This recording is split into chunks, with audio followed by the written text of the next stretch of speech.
Saludos. Este es un video que trata sobre el análisis fundamental de valores bursátiles. El origen del análisis fundamental se da en 1934 con esta obra que se ve por acá, Security Analysis, que es de Benjamin Graham y de David Dodd. Este es Benjamin Graham, este es David Dodd, eran profesores de la Escuela de Negocios de la Universidad de Columbia en Nueva York y al menos Benjamin Graham es conocido como el decano de Wall Street porque prácticamente se le considera el padre de la inversión en valores. Los conceptos básicos que tratan en esta obra son estos tres: el análisis, que es el estudio cuidadoso de datos y de hechos para sacar conclusiones basadas en la lógica; inversión, que es destinar capital para adquirir activos, sean tangibles o intangibles, durante un periodo determinado de tiempo para obtener un beneficio; y la inversión en valores, que es adquirir títulos valores por menos de lo que valen para obtener una rentabilidad en el largo plazo.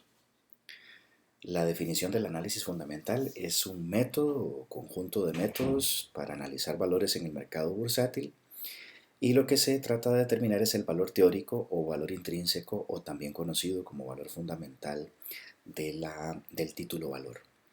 En caso de las empresas, cuando se quiere invertir en empresas, se trata de invertir en el precio de las acciones. Entonces, si lo hacemos pensando que el título valor que estamos analizando son las acciones de una empresa, lo que se trata de buscar es cuál es el valor fundamental de la acción y se compara contra el valor actual del mercado.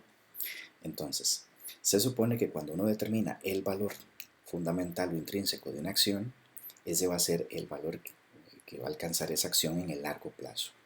Es importante aquí el término largo plazo porque una de las diferencias fundamentales que dicen Graham y Dodd es que si yo hago una inversión estoy viendo en un horizonte de largo tiempo. Si quiero ganar dinero con títulos valores en el corto plazo, se llama especulación y es un proceso diferente y se parece más a una apuesta.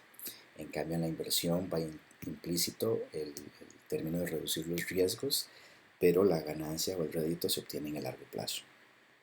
Entonces, una vez establecido el precio fundamental, se le resta el precio actual del mercado, a lo que se cotizan las acciones en el mercado. Si la diferencia es positiva, si es mayor que cero, significa que el título está infravalorado. O sea, la acción o la empresa está infravalorada y es una buena inversión comprarlo porque se compra más barato de lo que vale. En el largo plazo, ese título valor va a alcanzar el precio correcto y se van a obtener ganancias. También se da lo contrario. Si el título es negativo, si la diferencia es negativa, el título o la empresa están sobrevaloradas y en el largo plazo el valor de ella va a caer, por lo tanto es adecuado vender esas acciones. Los principios fundamentales del análisis son estos. El análisis fundamental tiene que responder estos cuatro elementos: ¿en cuál valor se debe invertir? ¿En qué momento se debe hacer la inversión? ¿A cuál precio se puede comprar esa acción? ¿Y quién o qué empresa es la que puede invertir en ese valor? Ahora, si se va a invertir en una empresa, las recomendaciones que dan los autores de esta obra es que se debe pensar al comprar el valor como si fuera a comprarse toda la empresa. Esto para valorar la solidez de la misma. Luego se debe anteponer la seguridad, minimizar el riesgo, significa esto, y que el precio de la acción tiene descontado todos los elementos que le afectan. Ahora, ¿cuáles variables se analizan en un análisis fundamental? Existen dos tipos fundamentales, que son las cualitativas y las cuantitativas. Toda la información que atañe a la empresa y a sus acciones son importantes de revisar. Entonces, se mira, por ejemplo, la naturaleza del negocio, el tamaño de la empresa, el tipo de administración, la reputación y estabilidad de la empresa, su tendencia a crecimiento, el análisis del entorno, el clima laboral y la capacitación del recurso humano y todas las noticias del sector al que pertenece la empresa. Todo eso es relevante conocerlo. Y a nivel cuantitativo, pues los índices macroeconómicos del país o la región donde está la empresa son fundamentales, los estados financieros de la empresa, las razones financieras y toda información bursátil para poder tomar la decisión correcta en cuanto a la determinación del valor de la acción. Dentro de las variables cuantitativas existen los índices macroeconómicos, entonces es muy importante ver la economía donde se está dando la operación de la empresa, si la economía va creciendo de acuerdo con el Producto Interno Bruto, si la inflación es estable, si el nivel de empleo se mantiene estable, porque cuando aumenta el desempleo cae el poder adquisitivo de las personas, de los hogares, por lo tanto cae el consumo y los ingresos potenciales de las empresas también disminuyen. Y a nivel de la balanza de pagos de los países es importante las cuentas comerciales, porque si como en el caso de Costa Rica, que somos un país netamente importador, tenemos un déficit en la cuenta comercial, significa que las reservas de divisas del país disminuyen para poder pagar ese déficit, y entonces al disminuir las reservas internacionales se da un encadenamiento que presiona a la caída del tipo de cambio y hacia la inflación. La cuenta financiera también es importante porque si tenemos mucha inversión extranjera directa a favor en el país, o una cuenta financiera con superávit, significa que se están fugando poco los capitales del país donde está la empresa, lo cual tiende a aumentar el valor de los títulos valores de las empresas del país con cuentas financieras positivas o con superávit. Luego los estados financieros importan todos, el balance general, los flujos de efectivo. Del balance general, por ejemplo, se puede establecer el valor contable de la empresa, que es el valor del patrimonio. Sin embargo, es un método muy estático que no mira a futuro los ingresos que pueden tener la empresa, ni tampoco toma en cuenta los valores intangibles como la marca, la reputación. El valor de liquidación, que es el valor de una empresa si vendiese todos sus activos, cancela sus pasivos y lo que queda es el valor de liquidación. Y también es importante la estructura del capital de trabajo, que es la diferencia que existe entre los activos circulantes y los pasivos circulantes, que lo ideal es que sea por encima de uno, porque esto señala la capacidad de liquidez de la empresa. Luego, los flujos netos de efectivo son muy importantes porque se puede hacer una valoración de la empresa descontando los flujos netos con un horizonte de análisis, que es un periodo de tiempo, generalmente de 3 a 10 años, con una tasa de descuento que lo usual es utilizar el costo promedio ponderado del capital. Las razones financieras, a las que estamos familiarizados, las razones de liquidez, operación, de rentabilidad, de apalancamiento, los análisis horizontal y vertical son fundamentales dentro de lo que es el análisis fundamental. Las razones de liquidez, sobre todo para saber si la empresa puede hacerle frente a sus obligaciones crediticias y con proveedores. Las razones de operación para saber el apalancamiento operativo, y la eficiencia con que se está manejando la empresa para sacarle provecho a los activos que le pertenecen.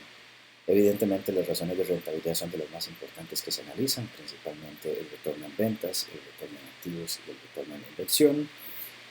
Las razones de apalancamiento también son muy importantes, sobre todo la razón de deuda capital y los activos totales sobre los pasivos totales. Otras razones financieras importantes y bursátiles se llaman múltiplos de mercado, que son básicas en el análisis fundamental y permiten tomar también decisiones sobre cuál empresa invertir. Una de ellas muy importante es la razón precio-utilidad, que básicamente es la diferencia entre el precio al que se está cotizando la acción en este momento y la utilidad neta obtenida en el último periodo. Lo ideal es que esta razón, que en inglés se llama PER, Price Earning Ratio, sea entre 10 y 17. También se mira la utilidad por acción, en español EPS o en inglés EPS, Earnings Per Share, que es la utilidad neta dividida por el número de acciones de la empresa. Los dividendos por acción, que es cuando se le resta la utilidad neta, las utilidades retenidas para financiar la empresa, y los dividendos pagados se dividen por las acciones. El flujo de efectivo por acción es muy importante. Se toma la utilidad neta y se le suman depreciaciones y amortización y se dividen por las acciones. Si este valor es superior a la utilidad por acción, significa que la gestión financiera de la empresa es adecuada. También se le llama valor de la empresa a este acrónimo del inglés, EBITDA, que significa básicamente las ganancias de la empresa por la explotación de sus operaciones, porque son las ganancias antes de intereses, impuestos, depreciaciones y amortizaciones. Y ahí viene el acrónimo EBITDA, que es Earnings Before Interest, Taxes, Depreciation and Amortization. Y luego está el precio de la acción dividido por el valor en libros, para saber si estas acciones son más valoradas en el mercado que lo que está en el patrimonio. Graham también tiene un modelo matemático derivado de sus hipótesis fundamentales. La hipótesis número uno dice que el precio de una acción depende del volumen de transacciones. Entre más se transen las acciones de una empresa, más valor tienen, más alto es el precio.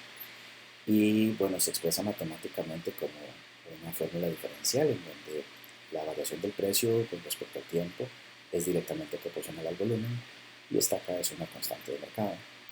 La hipótesis número 2 dice que el volumen de las transacciones depende de la diferencia entre el valor fundamental y el precio del mercado. Quiere decir que si el valor fundamental PF es mucho mayor que el precio del mercado, son acciones atractivas para invertir. Entonces el volumen de transacciones de ellas es directamente proporcional.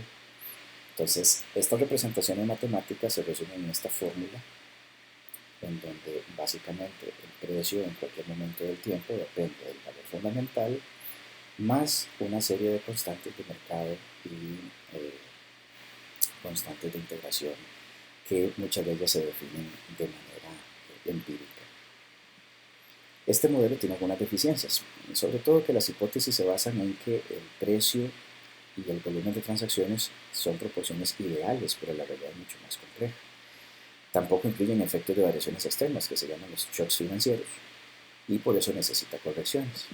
Esas correcciones se calcularon matemáticamente, pero también hay que acotar que muchas de las variables, perdón, de las constantes que se manejan en estas fórmulas no tienen una fórmula estandarizada de cálculo. Este es un ejemplo tomado del libro de Graham y Dodd, de Security Analysis, en donde está la comparación de dos empresas con todos estos índices financieros y de mercado que vimos para poder tomar una decisión sobre cuál empresa invertir. Hay que decir que hay algunos obstáculos del análisis fundamental, sobre todo se puede inducir a error cuando se usan datos incorrectos o información incompleta con respecto a las empresas, cuando el mercado tiene mucha volatilidad y hay crisis financieras, o si el sector donde está la empresa es muy volátil. También hay que decir que siempre hay incertidumbre para predecir el futuro, entonces no se conoce bien lo que va a suceder y hay que estar pendiente de las noticias de los mercados. Existen ajustes tardíos en los precios de los valores por especulación y en el corto plazo el análisis fundamental puede ser sustituido por el análisis técnico. Lo que pasa es que en el largo plazo tiende a sostenerse más la proyección del análisis fundamental que el análisis técnico. Estas son las referencias para hacer esta presentación y muchas gracias por la atención.